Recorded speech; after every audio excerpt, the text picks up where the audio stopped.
अस्सलाम वालेकुम। ससुराल वालों ने मुंह दिखाई ने 2 करोड़ की दुकानें मेरे नाम कर दी। मैं गैरतमंद आदमी था, लेना न चाहता था, मगर सास कहने लगी कि आज मर गई तो सब कुछ मेरी इकलौती बेटी का ही तो है। मैं भी चुप कर गया। कुछ दिन गुजरे तो सास ने एक रात मुझे घर बुलाया। उस रात वो छुड़ गए जब सास। आज 15 दिन था जब ये 50 के लगभग औरतें मेरी दुकान पर आई थी। मेरी दुकान के बराबर में ही 2 दुकानें इस खातून की थी जिसका किराया वो लेने आती थी। मुझे अभी दुकान खरीदे हुए 2 ही माह गुजरे थे। मैंने यहाँ कपड़े की दुकान खोली थी और मेरी दुकान इस पूरी मार्केट में तरफ लेकर गई थी। और इसकी वजह ये थी कि पूरे बाजार में सबसे कम मुनाफा मैं लेता था। मेरे अब्बा कहा करते थे कि कम नफे में काम करो तो अल्लाह भी बरकत डालता है, और अब्बा की बात वाकई सच निकली थी। मेरी दुकान पर ग्राहकों का तांता सा बनता रहता था। 2 दुकानें मैं खरीद चुका था और मेरी दुकान के बराबर इस खातून की 2 दुकानें थी जो 50 के लगभग थी। हर माह वो किराया लेने आती थी और मेरी दुकान की तरफ ही तकती रहती थी या फिर मुझे देखती ही रहती थी। पहले तो मैंने इस औरत को नजरअंदाज कर दिया था, लेकिन फिर तो जैसे ये सिलसिला शुरू सा होकर रह गया। वो रोजाना मुकर्रर वक्त पर ठीक 7 बजे अपनी दुकान पर आती और कुर्सी पर बैठ जाती, लेकिन उसकी नजरें मुझ पर ही जमी रहती थी। और आज इस बात को 15 दिन बीत चुके थे। अब तो मुझे इस औरत पर शक सा होने लगा था। वो क्यों टिकटिकी बांधे, या तो मुझे देखती रहती या मेरी दुकान को। मैं गाहे बगाहे ग्राहकों से भी बात करता रहता और कनखियों से उस औरत को भी देखता रहता। शक्ल से वो मुझे कोई बुरी औरत तो नहीं लगती थी, लेकिन उसका रोज 7 बजे आना और अपनी दुकान पर बैठकर मुझे देखते रहना मुझे उलझाने लगा था। मैं बार बार उस औरत की नजरों से नर्वस होने लगा था। अभी मैं उसकी नजरों की वजह से जान नहीं पाया था कि एक बार वो अपने साथ अपनी बेटी को लेकर मेरी दुकान पर ही आ गई। वो अपनी बेटी से कहने लगी कि जो तुम्हें खरीदना है उसकी दुकान से खरीद लो, ये रियायत में कपड़े दे देते हैं। उस औरत की बात न जाने क्यों तंज की तरह लगी थी। बेटी उसकी खूबसूरत थी, नैन नक्श भी भले थे। उसे देखकर मेरा जी चाहा कि कुछ पल तो उसे देखता ही रहूं, लेकिन ये गैर मुनासिब सी हरकत थी। मैंने इसलिए अपनी नजरें झुका दी। वो लड़की मुख्तलिफ किस्म के कपड़े देखने लगी। इनमें से उसने 2 जोड़े अपने लिए खरीदे थे। वो औरत मुझसे पूछने लगी, मियाँ क्या शादीशुदा हो, बाल बच्चेदार हो क्या? उनके इस बेतुके सवाल पर मैं तो सर पटा कर रह गया। जी नहीं, मेरी शादी नहीं हुई है। यह सुनकर तो उस औरत का चेहरा खिल सा गया था। मैंने 2 जोड़ों का बिल बनाकर उन्हें दिया तो उस औरत ने मुझे 1000 ज्यादा दिए। मैंने कहा, आंटी आपने पैसे गलती से ज्यादा दे दिए हैं। औरत कहने लगी कि ये तुम रख लो, मैं तुम्हें अपनी खुशी से दे रही हूँ। मैं उसकी इस किस्म की इनायत को समझ नहीं पा रहा था कि जो कुछ अगले दिन मेरे साथ हुआ उसने तो मेरी होश ही उड़ा के रख दिया। मैं उस औरत की सारी जासूसी की वजह जान गया। अगले ही रोज में मेरी दुकान पर आकर बैठ गई। उस वक्त मेरी दुकान पर ग्राहक। मैंने उस औरत से कहा कि आपको क्या चाहिए? वो कहने लगी, कुछ भी नहीं, मुझे तुमसे कुछ जरूरी बात करनी है, तुम पहले अपने ग्राहकों को निपटा लो। ये बात मुझे फिर से उलझाने लगी थी। आखिर क्या बात करना चाहती थी वो मुझसे? मैंने जल्दी जल्दी ग्राहकों को निपटाया। अब मेरी दुकान सिर्फ वो थी या मैं था। वो कहने लगी, दरअसल तुम मुझे बहुत ही भले इंसान लगे हो, और वो भी चली। पिछले 15 दिन से मैं तुम्हें देख रही हूँ। तुम्हें ना तो औरतों से फजूल बुरी करते देखा और ना ही बेशर्मों की तरह तुम दूसरों की बच्चियों को देखते हो, और कमाते भी अच्छा हो। देखो ये बात मेरे कहने वाली तो नहीं है, लेकिन क्या करें, दौर ही कुछ ऐसा आ गया है कि खुद ही बात करनी पड़ती है। मैंने कहा, जी आप कहिए। वो कहने लगी, मैं कुछ दिन पहले अपनी बेटी को लेकर आई थी, वो तुम्हें कैसी लगी? उनके सवाल पर तो मैं बदहवास सा हुआ था। वाकई ऐसे सवाल कोई भी खातून किसी लड़के से तो नहीं कर सकती थी। मैंने कहा, ये आप मुझसे क्या पूछ रही हैं? मेरी आवाज में वाज़ेह लड़खड़ाहट सी थी। कहने लगी, देखो अगर तुम्हें मेरी बेटी पसंद है तो फिर तुम इसका रिश्ता लेकर मेरे घर आ जाओ, क्योंकि मुझे तुम अपनी बेटी के लिए बेहद पसंद हो। ये सुनकर तो मैं झुंबे में आ गया था। लड़की की वालदा बड़े बेतकल्लुफाना अंदाज में अपनी बेटी के लिए मेरा रिश्ता मांग रही थी। कहने लगी, अगर तुम्हें मेरी बेटी पसंद है तो मैं तुम्हें अपने घर का पता दे देती हूँ। फिर थोड़ा सा करीब होकर राजदारी से कहने लगी, ये मत समझना कि हम कोई भूखे नंगे लोग हैं। अरे ये 2 दुकानें मेरी हैं, पूरे 2 करोड़ की। इसके अलावा मेरा मकान भी अपना है, बस मेरा शौहर हयात नहीं। हम माँ बेटी ही रहते हैं, और मेरे मरने के बाद सब कुछ तो मेरी बेटी का ही है। इसीलिए मुंह दिखाई पर मैं तुम्हें अपनी ये 2 दुकानें भी दे दूंगी, लेकिन मैं चाहती हूँ कि मेरी बेटी का रिश्ता तुम ही से हो। बाकी सब तो मेरी समझ में आता था, लेकिन वो औरत ये क्यों चाहती थी कि नहीं उसकी बेटी से शादी करूं? क्योंकि मैं शक्ल सूरत का बिल्कुल वाजिबी सा इंसान था। मेरी रंगत भी मुनासिब सी थी, बल्कि यूं कहीं कि गंदमी सा रंग था। नैन नक्श भी बदले से थे, मतलब कि मैं बहुत हसीन नौजवान नहीं था, और दिखने में तो उसकी बेटी अच्छी खासी खूबसूरत थी। उसका रिश्ता तो बड़ी अच्छी जगह हो सकता था, फिर वो औरत मुझसे ही क्यों अपनी बेटी का रिश्ता करना चाहती थी?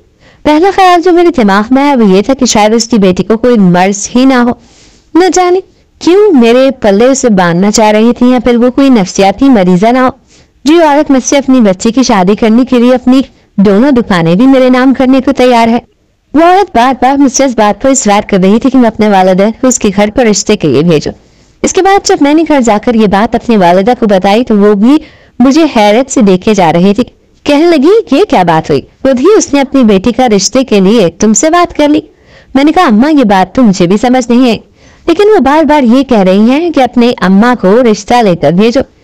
अब मैं क्या कहूँ? एक तो रोज अपनी दुकान पर बैठकर मुझे ही देखती रहती है। मैंने पूरी बात जब अम्मा को बताई तो वो कहने लगी कि जाने में कोई हर्ज नहीं है। मैंने कहा, लेकिन एक बात सोच समझ कर जाइएगा कि उस लड़की को आपने अच्छे तरीके से देखना है, उससे कई तरह के सवाल करके ये अंदाजा लगाना है कि कहीं वो बीमार तो नहीं है, पागल वागल तो नहीं, जो औरत इतनी खूबसूरत बेटी मुझसे से शख्स को दे रही है। मेरी बात पर मेरी वालिदा ने गुस्से से मेरे कांधे पर थपकी लगाई थी। कहने लगी, तुम क्यों दिल छोटा करता है? इतना प्यारा तो है तू मेरा बेटा, और कमाता भी अच्छा है, पर आजकल के लोग कमाई ही देखते हैं, शक्ल सूरत नहीं। मर्द की जेब भरी हो तो औरत खुश रहती है। अपनी माँ की बात पर मुझे कुछ तो तसल्ली हुई थी। ये बात तो सच है कि मैं कमाता अच्छा था। अगले ही रोज मेरी माँ उस औरत की बेटी को देखने के लिए चली गई। मेरी अम्मा जब वापस आई तो वर्षी से निहाल थी। कहने लगी, वो लड़की तो हीरा है, हीरा। अरे शायद मैं भी किसी लड़की को तुम्हारे लिए देखने जाती तो इतनी खूबसूरत लड़की ना मिल पाती। मैंने कहा, अम्मा खूबसूरती को छोड़ो, ये बताओ कुछ खिंची हुई तो नहीं है? वो मेरी बात सुनकर हंसने लगी और कहने लगी, नहीं माशाल्लाह से समझदार है, खरीदारी से भी वाकिफ है, कोई खामी नहीं उसमें। मेरी माँ की इतनी तसल्लियों के बाद भी मेरे दिल का खर्जान अभी ही बाकी था। बहरहाल रिश्ता पक्का हुआ और महीने बाद शादी की तैयारियां भी मुकम्मल हो गई। निकाह के बाद मेरी सास ने जो तोहफा मुझे मुंह दिखाई के तौर पर दिया, मेरे साथ साथ मेरी वालिदा और बाराती भी हैरान रह गए। मेरी सास ने वाकई अपनी दोनों दुकानें मेरे नाम कर दी थी और कहने लगी कि ये तुम्हारे लिए मुंह दिखाई का तोहफा है। बारात में आए सब लोग मुझे रश्क भरी नजरों से देख रहे थे।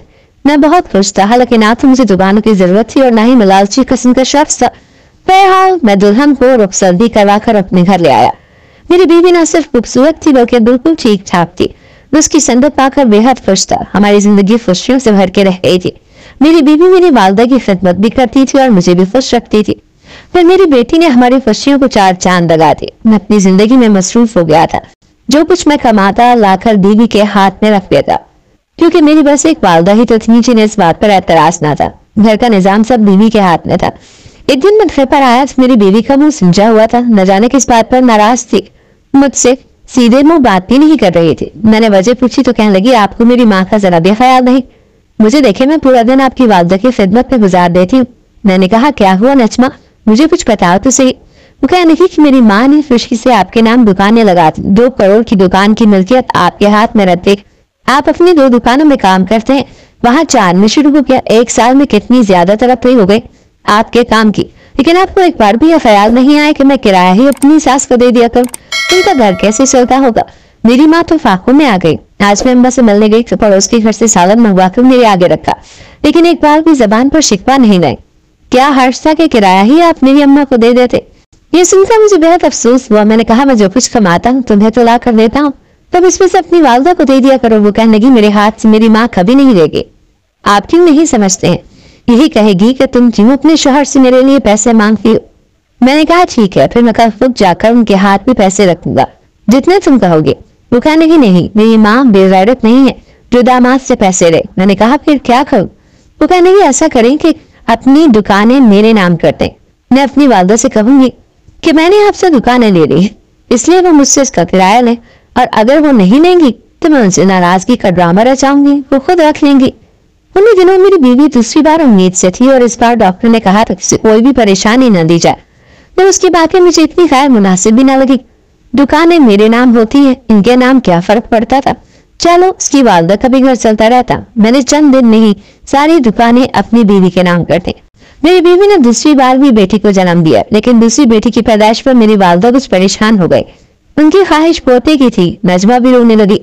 फिर वो कहने लगी कि मैंने आपके खातिर बड़ी कुर्बानी दी है। मैं तो सुना था कि बीवी खूबसूरत हो तो शौहर सब कुछ उस पर निछावर कर देता है, लेकिन आपकी वालिदा ने दूसरी बेटी होने पर मुझे मुबारकबाद तक नहीं दी, बल्कि मुझे यही कहती हैं कि तुमने मुझे वारिस नहीं दिया। मुझे तो डर है कि कहीं आपकी वालिदा पोते की ख्वाहिश में आपकी दूसरी शादी ही न कर दें। मेरी जिंदगी तो बर्बाद होकर रह जाएगी ना। میں نے کہا تم کیسی باتیں کر رہی ہو, میں ایسا نہیں کروں گا, اور میری والدہ بھی ایسا تو نہیں چاہتی. ہاں انہیں پوتے کی خواہش ضرور ہے, لیکن میری بات ابھی منہ میں ہی تھی کہ اس کی سسکیاں شروع ہو گئی. کہنے لگی مجھے ڈر ہے, ایسا کریں یہ گھر بھی میرے ہی نام لگا دیں. میں پورا دن آپ کی والدہ کی خدمت کرتی ہوں, آپ کے گھر کو سنبھالتی ہوں, آپ کی بچیوں کو پالتی ہوں, لیکن پھر بھی کہنے والے یہی کہتے ہیں کہ شوہر کے گھر پر ہو, شوہر کی مرضی ہے, جب چاہے 3 لفظ دے اور گھر سے نکال دے. کیا خبر کل کو آپ کی والدہ آپ کو طلاق دینے کا کہیں اور آپ مجھے چھوڑ دیں. میں نے کہا نجمہ میں ایسا سوچ بھی نہیں سکتا. کہنے لگی اگر آپ کو سچ مجھ سے محبت ہے تو میرے دل کے اس خوف کو بھی ختم کر دیں. مجھے تو یہی لڑکا لگا رہتا ہے کہ کہیں آپ مجھے چھوڑ نہ دیں, بیٹے کی خواہش میں دوسری شادی نہ کر لیں. میں نے گھر بھی اس کے نام لگا دیا, لیکن اس کے بعد جو میرے ساتھ ہوا اس نے تو میرے ہوش ہی اڑا کر رکھ دیے. ایک دن میں گھر آیا تو میری ساس میری ہی گھر پر موجود تھی اور میری ماں کو انہوں نے دھکا دے کر زمین پر گرا دیا. میری ماں رو رہی تھی, یہ دیکھ کر تو میں چکرا کر رہ گیا. میں نے کہا نجمہ یہ کیا بدتمیزی ہے. وہ کہنے لگی یہ گھر میرا ہے, تم اور تمہاری ماں نکلو یہاں سے. میں تو اس کا یہ روپ دیکھ کر ہی پریشان سا ہو کر رہ گیا تھا. میری والدہ روتے ہوئے بتانے لگی, کہنے لگی کہ یہ میرے ساتھ مسلسل بدتمیزی کیے جا رہی ہے. کہتی ہے اس گھر میں اس کی ماں اور یہ رہیں گے. یہ سن کر مجھے غصہ آ گیا. میں نے کہا کہ کیسی بدتمیز ہو, تمہیں ابھی کی ابھی طلاق دے دوں گا. میری بات سن کر وہ مسکرانے لگی اور کہنے لگی اگر تم مجھے طلاق دو گی تو 5 کروڑ کی رقم مجھے دو گے. نکاح نامے پر میں نے اپنا حق مہر بھی لکھوایا تھا, اور وہ یہی لکھوایا تھا. یہ سن کر تو میرا دماغ چکرا کر رہ گیا. مجھے یاد آنے لگا کہ مولوی صاحب نے شاید یہی کہا تھا, اور میں نے اس وقت اس لیے بھی کچھ نہیں کہا تھا کیونکہ اس کی ماں نے اپنی 2-2.5 کروڑ کی مالیت کی دکانیں میرے نام کی تھی. میں نے سوچا تھا کہ جب میری ساس میرے نام اپنا سب کچھ کر سکتی ہے تو جتنی مرضی رقم لکھوا لے, لیکن اب مجھے افسوس ہو رہا تھا. مجھے نکاح کرنے سے پہلے ہی حق مہر کی رقم پوچھ لینی چاہیے تھی. میری بیوی نے بڑی چالاکی اور عیاری سے میٹھی چھری بن کر سارے پیسے مجھ سے ہتھیا لیے تھے. اس نے مجھے میری والدہ کو دھکے دے کر گھر سے نکال دیا. میں نے اپنی والدہ کو اپنے ماموں کے گھر چھوڑا, اور جب ماموں اس بات کی خبر ملی تو وہ بڑے پریشان ہوئے. مجھے ایک وکیل کے پاس لے گئے, لیکن وکیل کہنے لگا کہ آپ نے بہت بڑی غلطی کی. اول تو اتنی بڑی رقم حق مہر میں لکھوانی نہیں چاہیے تھی, اور دوسرا آپ کو اپنی ساس سے دکانیں بھی نہیں لینی چاہیے تھی. تیسرا اپنی بیوی کو اتنا بھی سر پر نہیں چڑھانا چاہیے تھا کہ ہر چیز ہی اس کے نام کر دیتے.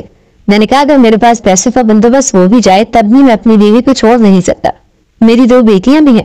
وہ کہنے لگا بس اس کا ایک ہی طریقہ ہے, آپ اپنی بیوی سے کہہ دیں کہ جن کاغذات پر اس نے سائن کیے تھے وہ جعلی تھے. آپ نے کوئی بھی دکان اس کے نام نہیں کی, وہ سب ایک ڈرامہ تھا تاکہ آپ اس کا اصل روپ دیکھ سکیں. میں نے یہی بات جا کے نسمہ کو کہہ دی. وہ بے حد پریشان ہوئی کیونکہ میں اتنے عرصے میں یہ تو جان چکا تھا کہ وہ زیادہ پڑھی لکھی نہیں تھی, اس کی والدہ سے زیادہ تعلیم نہیں دلوائی تھی. یہ سن کر وہ رونے لگے. میں نے سارے کاغذات اس سے لے لیے اور یہ کہہ کر کہ یہ نقلی ہی, میں اپنی ہر چیز اس سے واپس لے چکا تھا. میرے وکیل نے بڑی چالاکی سے یہ کہا کہ اگر تمہارے شوہر نے تم پر کیس کر دیا تو تم جیل بھی چلی جاؤ گی اور تمہاری ماں کو بھی لمبی سزا ہوگی. اس نے کاغذات بنائے اور میری چیزیں مجھے واپس دلا دی. جب میری بیوی اور ساس پہ علم ہوا تو کچھ بھی اب ان کے ہاتھ میں نہیں رہا. تو میری بیوی میرے سامنے ہاتھ جوڑنے لگی, معافیا مانگنے لگی کہ میں اسے طلاق نہ دوں. میں پہلے طلاق نہیں دینا چاہتا تھا, لیکن اب یہ تھا کہ میں اپنی بیوی کی ہر بات نہیں مانتا تھا. اس کو وہی درجہ دیا تھا جو درجہ اس کا ہونا چاہیے تھا. میں اپنی وہ غلطی دہرانا نہیں چاہتا تھا جو پہلے کر چکا تھا. اگر کہانی اچھی لگی ہو تو ویڈیو کو لائک کرو. مزید اس طرح ویڈیو دیکھنے کے لیے ہمارے چینل کو سبسکرائب کریں. ملتے ہیں اگلی ویڈیو میں. اللہ حافظ.